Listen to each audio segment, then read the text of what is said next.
Assalamualaikum warahmatullahi wabarakatuh. Perkenalkan, nama saya Iva Nurafia, absen 14 dari 12 IPA 7. Di sini saya akan menjelaskan tentang lari jarak pendek atau sprint.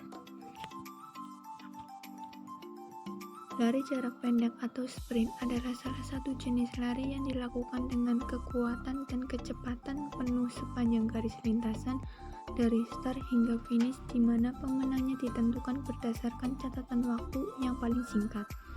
Terdapat 3 jarak lintasan yang dilombakan pada lari jarak pendek, yaitu lari jarak 100 meter, 200 meter, dan 400 meter. Adapun teknik dasar lari jarak pendek yaitu yang pertama teknik start, yang kedua teknik saat berlari, yang ketiga teknik saat memasuki garis finish. Teknik start. Secara umum dalam perlombaan lari terdapat 3 macam teknik start yang digunakan, yaitu start jongkok, start berdiri, dan start melayang.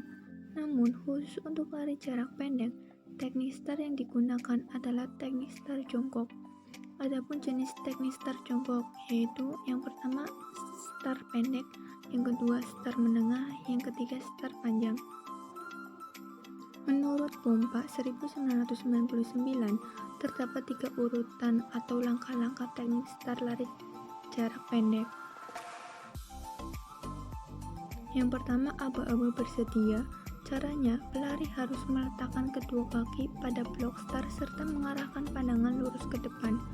Lutut kaki belakang berada di tanah serta meletakkan tangan di tanah, tepatnya di belakang garis start. Posisi ibu jari serta telunjuk seperti membentuk huruf V. Yang kedua, aba-aba siap. Caranya, pelari harus mengangkat lutut kaki belakang. Posisi kedua kaki sedikit bengkok.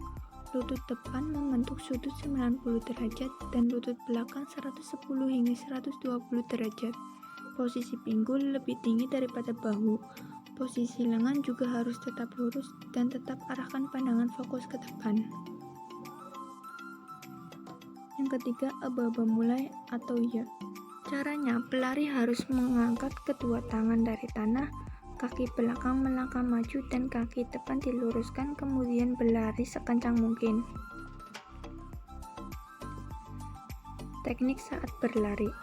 Menurut Purnomo, gerakan berlari pada lari jarak pendek terdiri dari 2 tahap dengan penjelasan sebagai berikut. Yang pertama, fase topang. Fase ini bertujuan untuk meminimalkan hambatan ketika kaki menyentuh tanah dan memaksimalkan dorongan ke depan. Fase ini terdiri dari topang depan dan topang dorongan yang dilakukan dengan cara berikut. Yang pertama, ketika mendarat di tanah, gunakan telapak kaki. Yang kedua, pada kaki topang, lutut bengkok seminimal mungkin pada saat amortasi. Yang ketiga, saat dipercepat dan pinggang, sendi lutut, serta mata kaki dari kaki topang harus diluruskan kuat-kuat saat akan bertolak. 4. Pada kaki ayun naik dengan cepat sampai posisi horizontal. Selanjutnya, fase layang. Tujuan fase layang adalah untuk memaksimalkan dorongan ke depan dan mempersiapkan penempatan kaki yang efektif ketika menyentuh tanah. Fase layang dilakukan dengan cara berikut. Yang pertama, lutut kaki ayun digerakkan ke depan dan ke atas. Yang kedua, lutut kaki topang bengkok dalam fase pemulihan, ayunan lengan aktif tetapi rileks. Ketiga, kaki topang bergerak ke belakang. Teknik saat memasuki garis finish.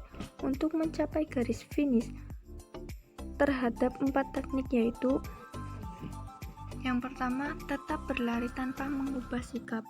Yang kedua, dengan memiringkan badan sedikit sehingga ada bahu yang tampak mencapai garis finish terlebih dahulu. Yang ketiga, dengan sedikit menjatuhkan tubuh ke depan saat akan mencapai garis finish. Yang keempat, memadukan antara teknik yang kedua dan teknik yang ketiga. Teknik ini jauh lebih sulit untuk dilakukan karena harus benar-benar memperhatikan keseimbangan tubuh dengan baik. Waktu percobaan lari jarak pendek yang saya lakukan. Percobaan pertama 9,85 detik.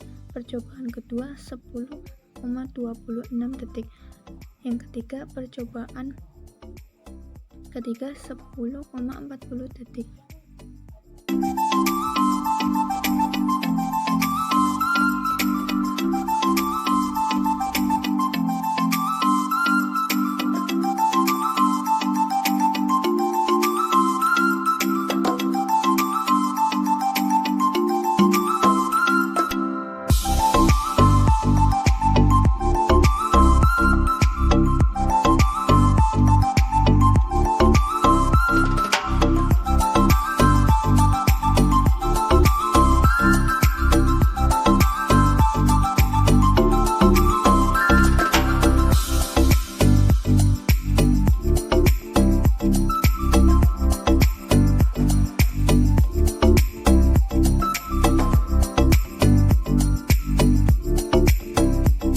Saya kurang lebihnya mohon maaf. Wassalamualaikum warahmatullahi wabarakatuh.